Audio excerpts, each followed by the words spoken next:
지난해 드라마 여러분 보신 분도 있고 안 보신 분도 있지만은 내조의 여왕으로 스타반에 오른 탤런트 최철호 씨를 아시죠? 보신 분은 다 고개를 끄덕거리죠. 그는 폭행 사건으로 말미암아서 인생의 절정에서 내려올 수밖에 없게 됐습니다.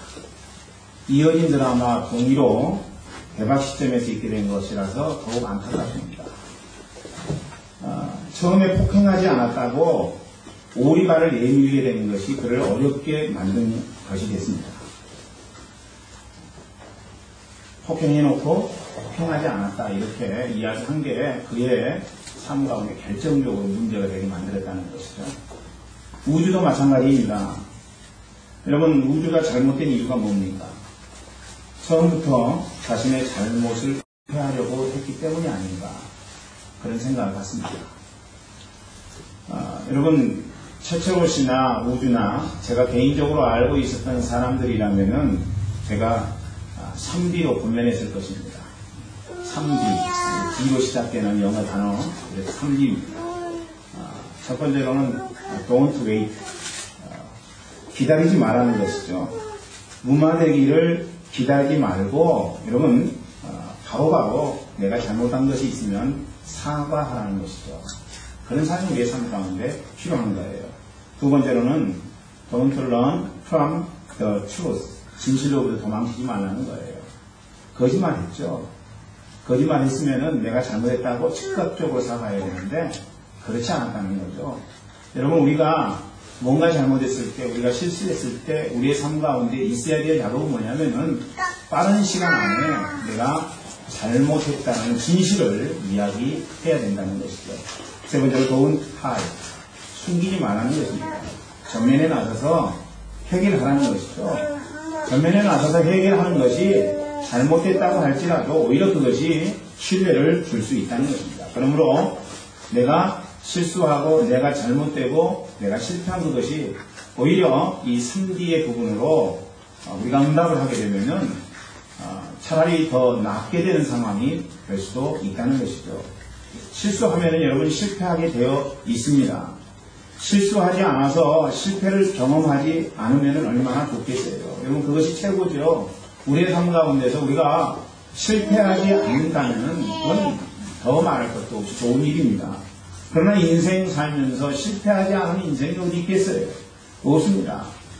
환경적으로 내 인생 가운데 오는 실패든 구조적으로 다가오는 실패든 인생 살면서 실패하지 않은 인생은 아무도 없다는 것입니다. 모든 인간은 실패하기 마련입니다. 중요한 것은 실패할 때 내가 그것을 어떻게 극복하느냐, 극복의 문제가 우리의 삶 가운데 너무나도 소중한 것이라고 하는 것입니다.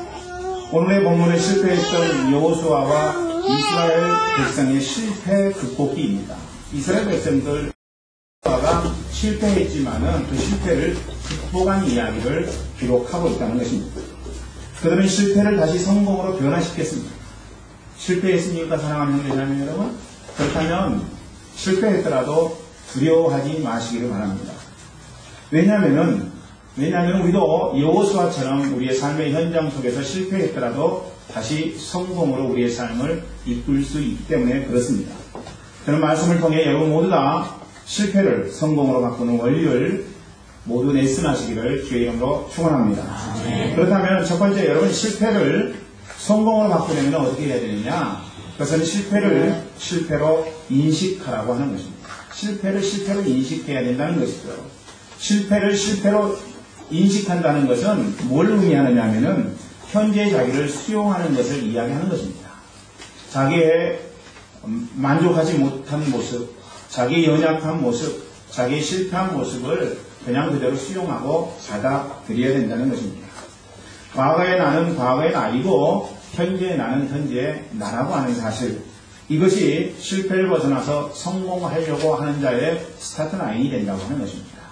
사랑하는 형제 자매 여러분, 실패를 실패로 그냥 인식하고 자기 스스로를 받아들이시기를 원합니다. 하이렘이라고 하는 소년이 있었습니다. 미국 소년이었는데 부모가 참 이상한 부모였어요. 이상한 부모였기 때문에 자녀를 양육하는 것도 원치 않고 그리고 자녀를 귀찮게만 생각했던 부모였던 것 같습니다. 이 아이가 아주 어렸을 때에 강제로 장기 사관학교에 아이를 보내게 됩니다. 아이의 키가 153cm밖에 되지 않았어요. 여러분, 그렇기 때문에 그 학교에서 사람들에게 난쟁이로 불려졌습니다. 게다가 이곳을 졸업한 그는 육체적인 결함으로 인해서 더 이상 소위로 인간하지 못하게 되는 안타까운 상황을 삶 가운데서 맞이하게 됩니다. 실패죠, 여러분. 실패였습니다.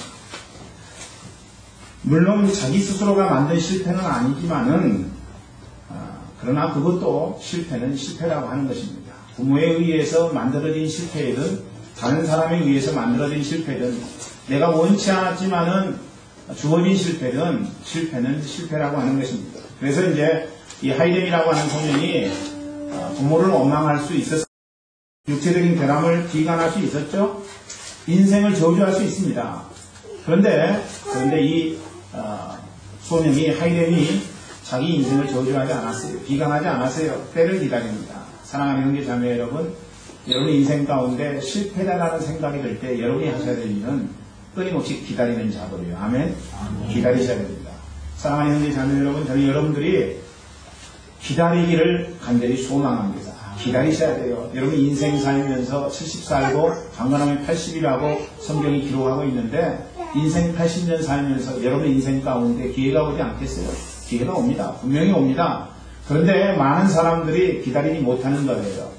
내 인생이 실패한 것 같은 느낌이 들면은 아예 포기해버리고 말려라는 것이죠. 내 인생이 여의치 아니하면은 비관하는 그런 현상 속에 빠져들게 되라는 것이죠. 기다리세요, 여러분. 기다리면은요, 하나님께서 우리의 인생 가운데 분명히 기회를 주시고, 그리고 찬스를 허락해 주신다는 것입니다. 이 하이렘이 기다렸어요. 마냥 기다렸습니다. 어떻게 기다렸습니까? 시골로 내려가서 농사를 지으면서 그는 기다렸습니다. 그러던 중에 여러분, 남북전쟁이 일어나게 되죠.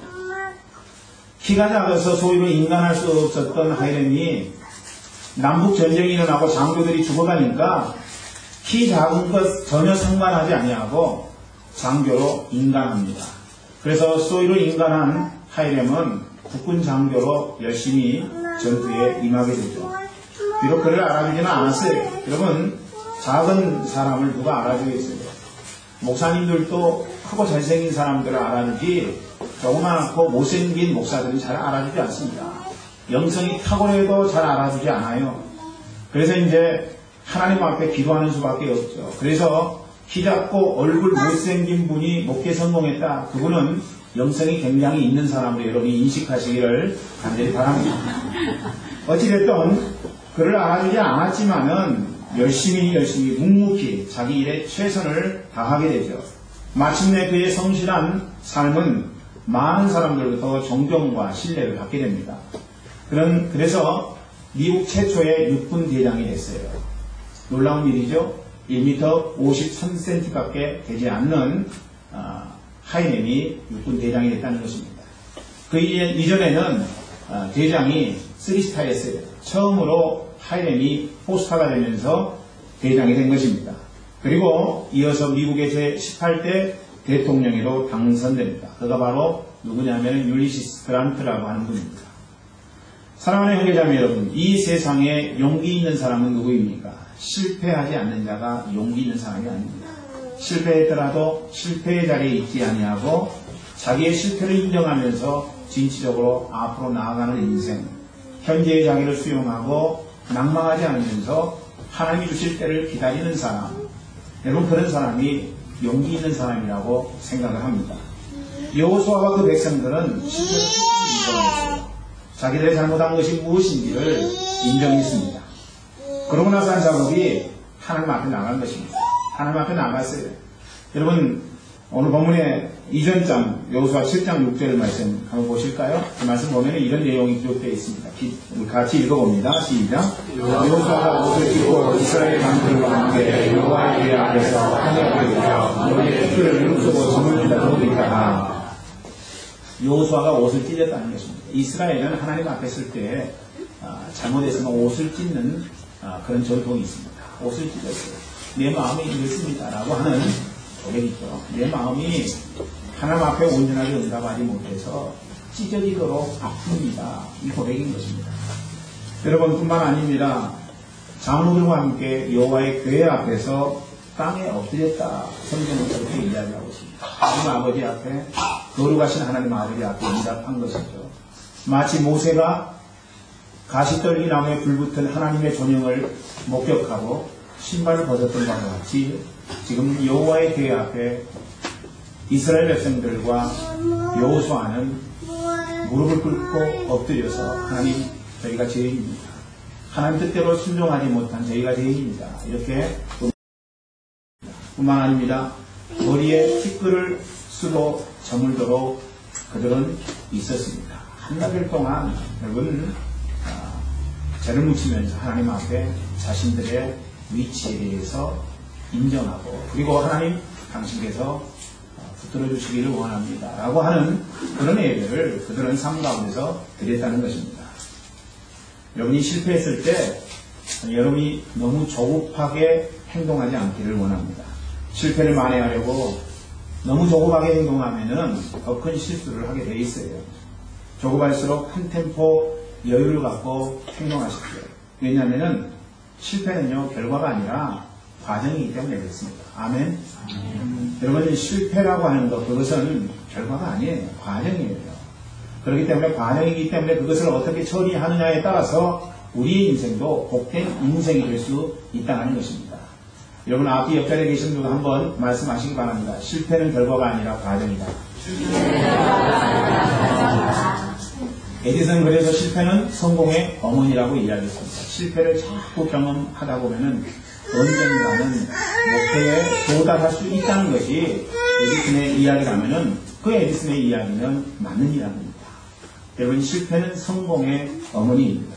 그러므로 실패했을 때 하나님께 나아가 실패를 인정하고 하나님의 뜻을 물어보세요. 하나님, 당신이 나에게 원하시는 바는 무엇입니까? 하나님 뜻을 물으세요. 어떻게 하나님 뜻을 알 수 있어요? 어떻게 하나님 뜻을 알 수 있습니까? 방법은 여러분 예배입니다. 삶 속에서 예배를 회복하라고 하는 거예요. 그러니까 여러분 인생 실패하셨으면요, 제일 먼저 해야 될 작업은 예배를 회복하는 작업이에요. 내가 일 가운데 있으면서 하나님 앞에 예배 드림이 잘못됐다. 하나님 앞에 온전하게 예배 드리지 못했다. 그래서 여러분, 우리의 삶 가운데 실패를 경험하게 되면 제일 먼저 해야 될 일이 나 스스로를 그냥 받아들이고 전능하신 하나님 앞에 나아가 예배를 회복하는 작업입니다. 예배를 회복하면서 하나님의 나를 향한 뜻이 무엇인지를 분별하는 거예요.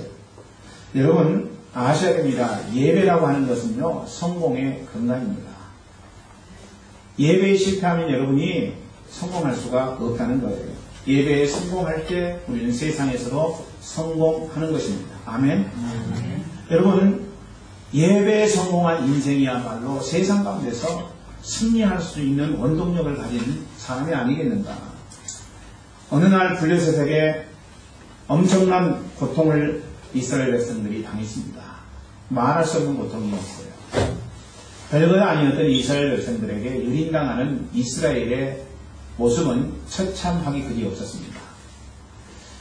여러분, 과거에 블레셋을 하나님께서 다 무찔러 주셨는데 하나님 앞에 제대로 응답하지 못한 이스라엘 백성들에게 하나님이 블레셋을 통해서 그들의 잘못을 경고하시는 거예요. 그때 이제 사무엘이 모든 백성들에게 통지했습니다. 미스바에 모이라. 그래서 미스바에 모여서 하나님 앞에 예배를 회복하는 장면을 우리는 목격하게 됩니다. 그곳에서 사무엘이 하나님의 말씀을 선포했어요. 하나님의 말씀을 선포할 때 모든 이스라엘 백성들이 다 일어나서 아멘 아멘으로 하단하잖아요. 그것이 우리가 사무엘 상하를 통해서 목격하게 되는 부분입니다. 그 결과 그들은 승리의 하나님을 경험하게 되죠. 사랑하는 형제자매 여러분, 실패를 경험했을 때 우리가 삶 가운데 가장 먼저 해야 될 일은요, 예배를 회복하는 거예요. 우리가 예배를 통해서 하나님 앞에 마땅히 응답할 것을 응답하게 되면요, 하나님이 그 다음에 우리에게 주시는 것은 승리라고 하는 것입니다. 성공이라고 하는 거예요. 1970년대 한국 교회의 부흥은요, 모임이었습니다. 그때는 정말 잘 모였어요. 저녁에 부흥 집회한다고 하면은 사람들이 인산인해를 이루었습니다. 부흥회 하면서 교회를 성장시킨 부흥사 목사님들이 그때 많이 있었죠. 그러니까 그때는요, 한국 성도들이 얼마나 잘 모였는지 모릅니다. 그 증표가 여의도에서 모인다고 하니까 70년대에 4번이나 100만 명 이상이 모였습니다. 어떻게 여러분 여의도에 100만 명 이상이 모일까? 하여튼 모이기만 한다고 이야기하면은 꾸역꾸역 모여들었어요. 엑스포 74 여러분 100만 명 이상이 모였습니다. 그때 빌리 그레이엄 목사님 오셨고 김장훈 목사님이 설교 통역을 하셨죠. 엄청난 은혜를 받았습니다. 그때 선교사로 헌신한 사람들이 굉장히 많이 있었어요. 그때 헌신한 사람들이 성장해서 오늘날 선교 필드에서 하나님의 사역을 감당하고 있다면 그것은 우연히 된 일이 아니죠. 모임을 통해서 된 일이라고 하는 것입니다. 그때는 그렇게 모이십시오라고 이야기하면은 한국 성도들이 모였어요. 정말로 하나님 앞에 예배를 회복하고 예배하는 일에 전심전력했다고 하는 것입니다. 그러니까 한국의 부흥은요, 한국이 잘 살게 된 이유는 이 모임과 무관하지 않다고 생각을 합니다. 순수하게 모였어요. 하나님 앞에 예배드리기 위해서 모였어요.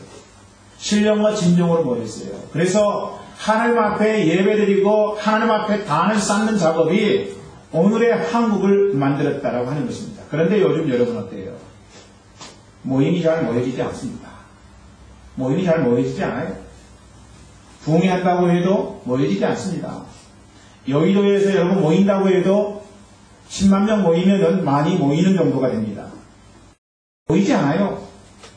여러분 한국 성도들이 모이지 않으면서 예배하는 것을 게을리하면서 우리 민족 가운데 나타나는 현상이 뭡니까? 한국 민족이 굉장히 강팍이 됐다는 것입니다. 잔인해졌다는 것입니다. 온전하지 못하게 됐다는 거예요. 하나님 앞에 단을 쌓지 않게 되자 우리 민족 가운데 나타나는 현상은 뭐냐면은 독해요. 한국 민족이 독한 모습으로 나타났다는 것입니다. 옛날의 모습을 찾아볼 수가 없어요. 한국 민족이 얼마나 독한지 아십니까? 여러분 자녀를 낳는데 자녀를 굶어 죽이는 민족이 우리 한국 민족입니다. 아이를 죽이고요. 그리고 일가족 3명이 동반자살한 것이 바로 우리 한국 민족이에요. 70년대, 80년대 한국 사람들이 성추행한다 이런 내용의 기사가 별로 그렇게 많이 나타나지 않습니다. 눈만 뜨면 성추행이에요. 눈만 뜨면 성추행. 예수 믿는 사람들도 마찬가지입니다. 너무나 강팍해요. 너무나 잔인하고요. 어느 정도로 잔인하냐면요. 제 얼굴에 충격입니다마는 목사님이 사모님을 죽였대요. 그런데 죽인 이유가 열받게 했다고 죽였답니다. 그것도 시신을 갈기갈기 찢었대요. 이런 일이 지금 우리 사회에 나타나는 현상입니다. 한국 사람들 너무 잔인해요. 여러분 이 체코 땅에 살지만 체코 사람들이 그랬다는 이야기를 들어본 적 있어요? 물론 말을 잘 못 알아듣는지 안 들립니다만은 그래도 여러분 이 우리 통역한 대사관에서 통역해가지고 이렇게 신문 내용 보면은 그런 내용 하나도 안 나오잖아요. 그런 내용 아예 안 하는 겁니까? 우리 한국 사람은 너무나 강팍해요. 왜 우리 한국 민족이 이렇게 됐는지 모르겠어요. 그 이유를 여러분이 동떨어졌다 생각할지 모르지만은 한국 민족이 예배에 게을리하기 시작했습니다. 모이지 않아요. 하나님 앞에 응답하지 않아요. 참 안타까운 일이라고 생각합니다. 이런 유머가 있어요. 한국 사람, 미국 사람, 일본 사람이 천국에 갔답니다. 모두 잘못 살았기 때문에 천사에게 벌로 엉덩이 100개씩을 맞아야 된대요. 그런데 100개씩 맞으면서 한 가지 소원은 다 들어줬습니다. 미국 사람이 천사에게 소원을 이야기를 했습니다. 그렇게 때리더라도 화장지를 깔고 때려주십시오. 그렇게 이야기를 했어요. 그랬더니 천사가 그래 화장지를 깔아라 해가지고 화장지 깔고 100개를 때렸습니다. 그거를 본 일본 사람이 저는 방석을 깔고 때려주세요. 이렇게 이야기했대요. 그래서 천사가 그렇게 하지 하고 방석을 깔고 100개를 때렸다는 겁니다. 한국 사람이 이걸 다 봤어요. 엉덩이를 옷을 이렇게 내리고 깐 다음에 한국 사람이 이야기를 했습니다. 저는요 일본 사람을 제 엉덩이 위에 올려주세요. 이야기했고 한국인의 집단 이기주의, 민족 이기주의를 보는 것 같은 씁쓸한 유머죠. 이런 유머들이 얼마나 많겠습니까? 여러분, 이런 한국 민족의 잘못된 것들을 정치로 해결할 수 있어요? 정치로 해결할 수 없습니다. 정치하는 분들이 더 나쁜데요? 교육으로 해결할 수 있어요? 교육으로 해결 안 돼요. 뭘로 해결됩니까? 여러분, 예배로 가능하다 이겁니다. 예배로 가능해요. 그렇기 때문에 모여야 돼요. 모여야 됩니다. 성경에 보니까 히브리서에서 모이기를 패하지 말라고 이야기하고 있습니다. 모이라는 거예요. 그날이 가까움을 볼수록, 그날이라고 하는 것은 어떤 날이에요? 마지막 때 하나님의 심판의 때가 가까움을 볼수록 더욱 모이라고 이야기했어요. 그런데 반대로 가잖아요. 안 모여요. 모이라고 강조해도 모이지 않습니다. 이게 비극인 거죠. 여러분이 모여야 돼요. 마지막 때에 모이는 자의 모임을 통해서 하나님 역사하실 수밖에 없다는 것입니다. 그래서 모이셔서 여러분 하나님 앞에 간구하세요. 하나님 앞에 기도하세요. 하나님 뜻 앞에 결단해야 된다는 것입니다. 하나님은 신령과 진정으로 예배하는 자를 오늘 찾고 계시다는 거예요. 그러므로 사랑하는 형제자매 여러분, 여러분의 인생 속에서 실패를 경험하셨다면 여러분이 하셔야 될 일은 뭐냐면은 실패로 받아들이고 그리고 하나님의 도우심을 얻기 위하여 예배를 회복하는 삶이 되어야 된다는 것이죠. 저는 여러분 모두 다 주님 안에서 예배를 회복함으로 말미암아 오늘 실패에서 성공으로 인도받는 귀하고 복된 삶을 살기를 주의 이름으로 축원합니다. 두 번째로는요, 실패를 성공으로 바꾸려면은 하나님 방법으로 지금 전력 투구하라는 거예요. 하나님 방법으로 지금 전력 투구하라는 것입니다. 하나님은 패배를 패배로 인식하고 예배하는 자를 기뻐하십니다. 그런 자를 하나님이 즐겨 하신다는 것입니다. 그러나 우리가 언제까지 예배하기만을 하나님은 원치 않습니다.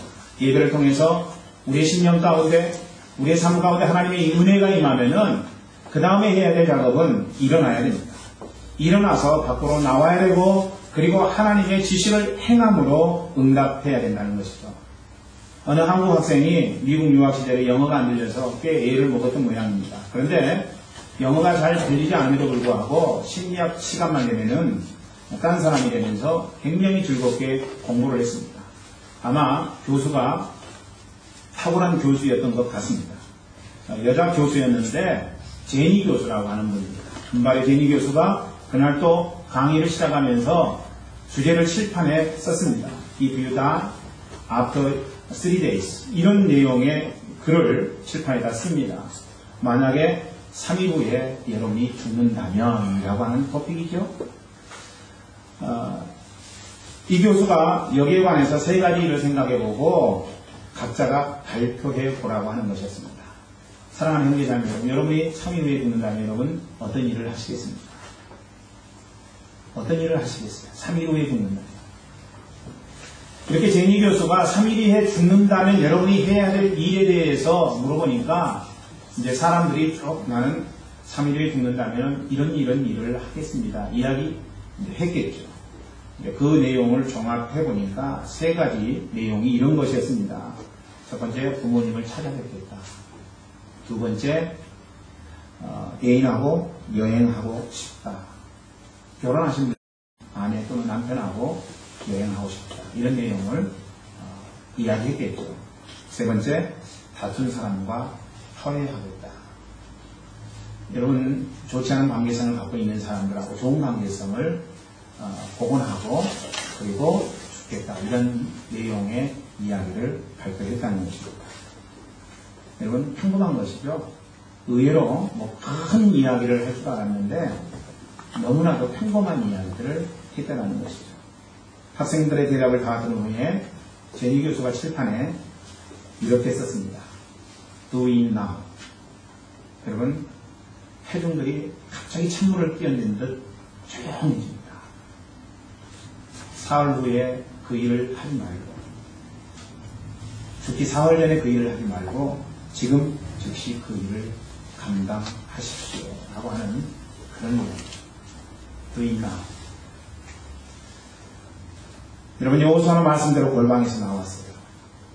전적으로 하나님과 교제하고 하나님의 뜻을 묻던 그가 또 골방에서 예배의 장소에서 나오게 됩니다. 그런 그에게 하나님은 이렇게 말씀하셨습니다. 올라가라고 하는 말씀. 1절 말씀 보시죠. 1절 말씀. 시작. 여호와께서 여호수아에게 이르시되 두려워 말라, 놀라지 말라. 군사를 다 거느리고 일어나 아이로 올라가라. 보라, 내가 아이 왕과 그 백성과 그 성읍과 그 땅을 강하게 보내 주었느니 군사를 다 거느리고 라고 기록하고 있습니다. 군사를 다 거느리고.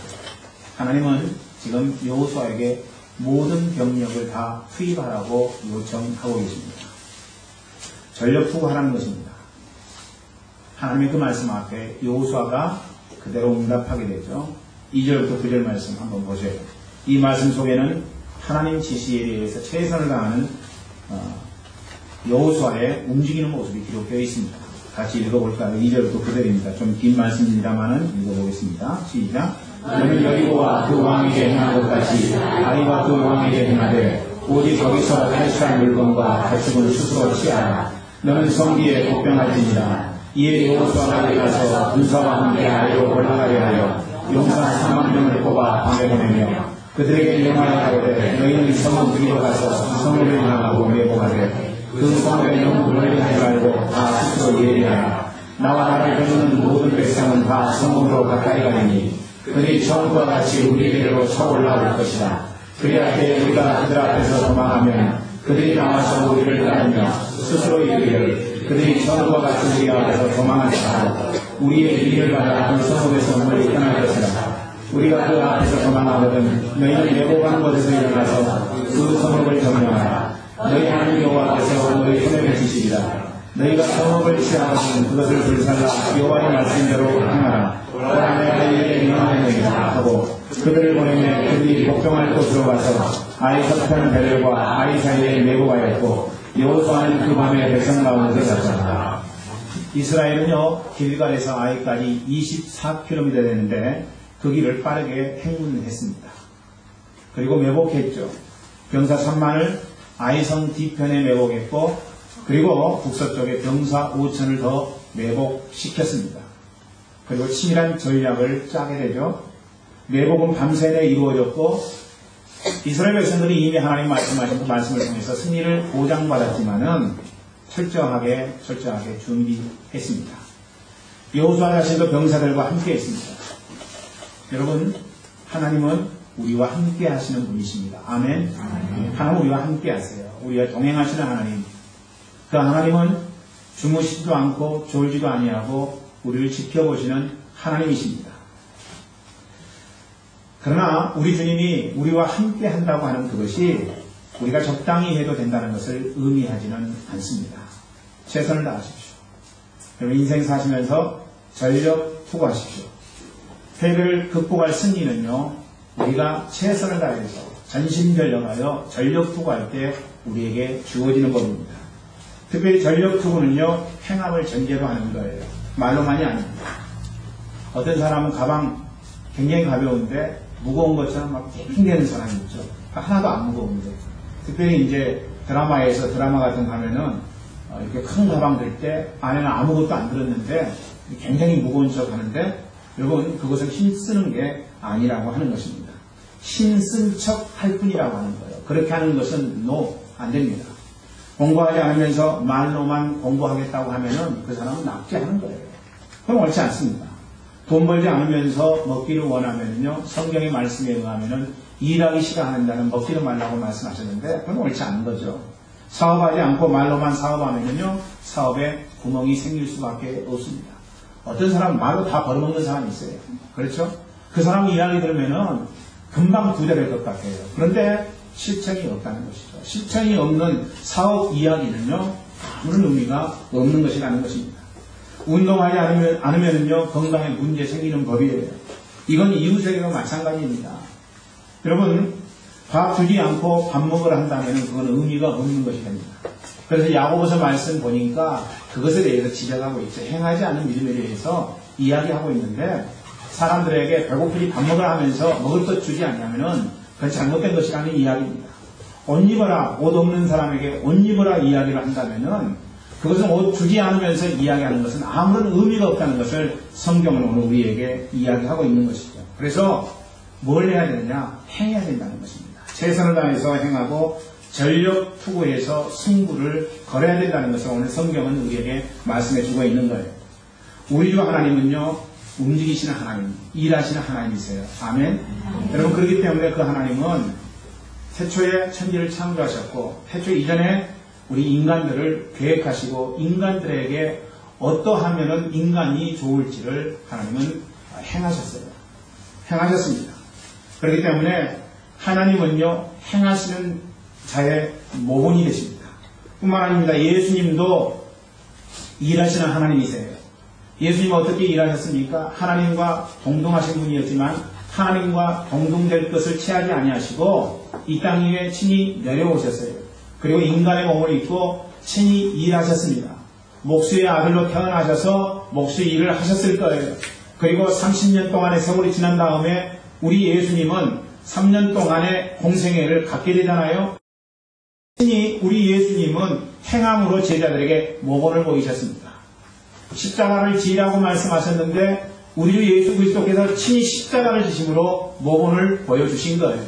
십자가 지지 않으면서 제자들에게 십자가 져라 이야기하셨다면은 그 어떤 제자가 십자가를 질 수가 있겠습니까?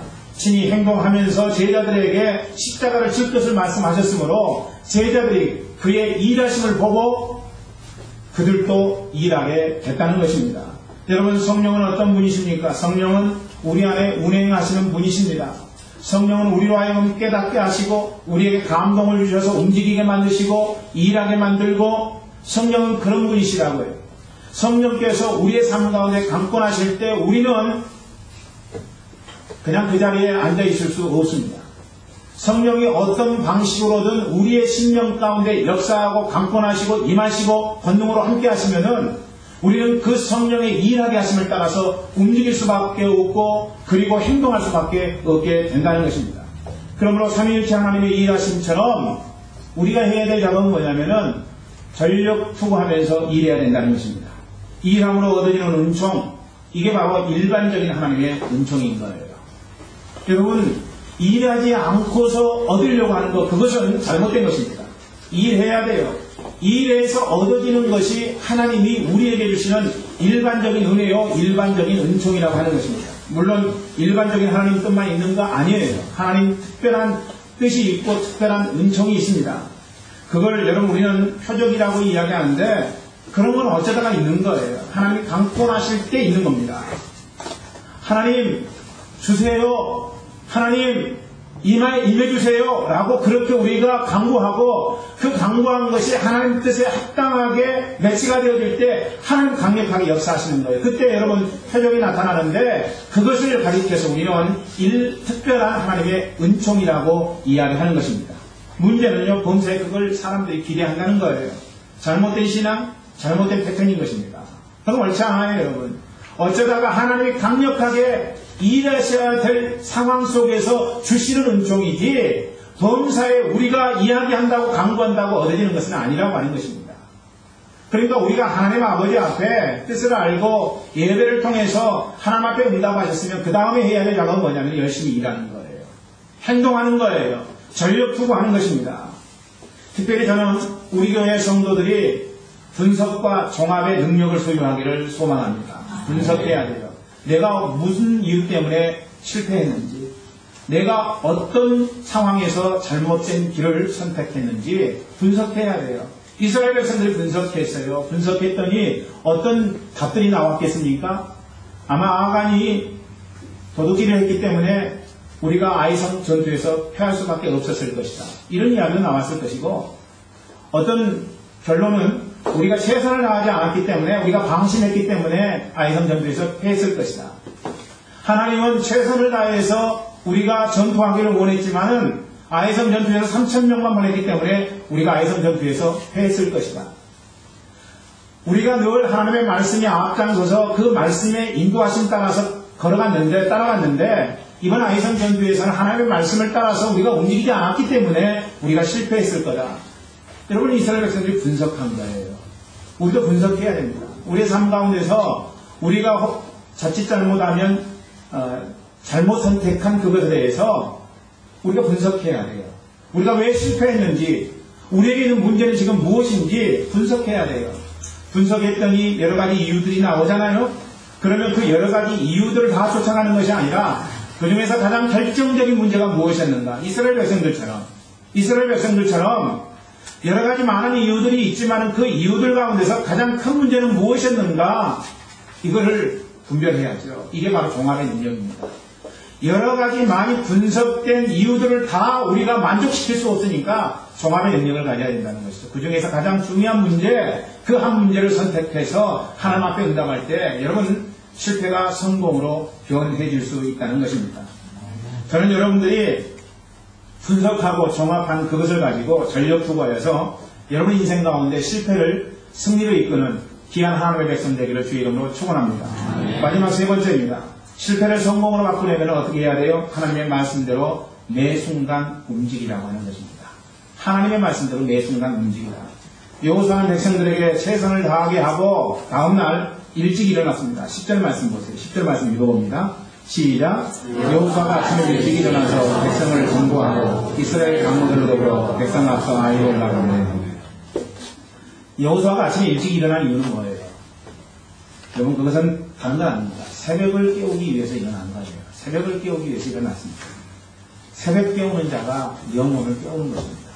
영이 깨면은요, 하나님의 음성이 들리기 시작해요. 아멘. 하나님의 음성이 들리기 시작해요. 사랑하는 형제 자매 여러분, 하나님의 음성을 듣기 위해서 새벽을 깨우세요. 하나님의 음성을 듣기 위해서 새벽을 깨우는 자만이 하나님 놀라우신 뜻을 분별할 수 있다는 것입니다. 결국 여호수아는요, 전투 현장에서 하루 내내 하나님의 음성을 들을 수 있었습니다. 18절은 여호수아가 하나님의 인도를 받았던 결정판입니다. 18절 말씀 읽어보죠. 시작.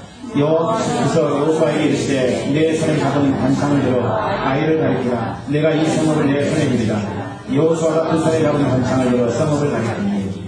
여러분, 하나님은 우리보다 멀리 보시는 분이십니다. 믿습니까? 멀리 보시는 분이세요. 또 하나님은 앞서는 분이십니다. 7장의 실패는요, 여호수아가 하나님 음성 듣기 전에 행동했기 때문입니다. 이게 여러분 실패를 가져온 원인이었습니다. 그런데 8장의 승리는요, 하나님 음성 듣고 행동했기 때문에 얻은 승리입니다. 하나님 음성 들을 때 주의해야 될 한 가지가 있어요. 여러분, 하나님은 항상 동일한 방식으로 말씀하시지 않는다는 것입니다. 하나님은 동일한 방식으로 말씀하시지 않으세요. 여리고는 성을 돌기만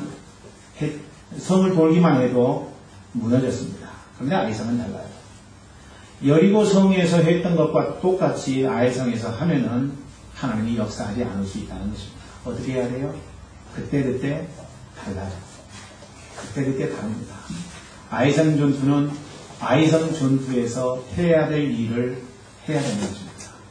그런데 이스라엘 백성들이 여호수아가 그것을 간과했다는 것입니다. 하나님 말씀하실 때 때때로 폭풍 가운데서 말씀하십니다. 불 가운데서도 말씀하시죠. 여러분, 그런데 우리 하나님께서 폭풍 가운데, 불 가운데 말씀하실 뿐만 아니라 어떤 때는 세미한 음성으로 말씀하시기도 한다는 거예요.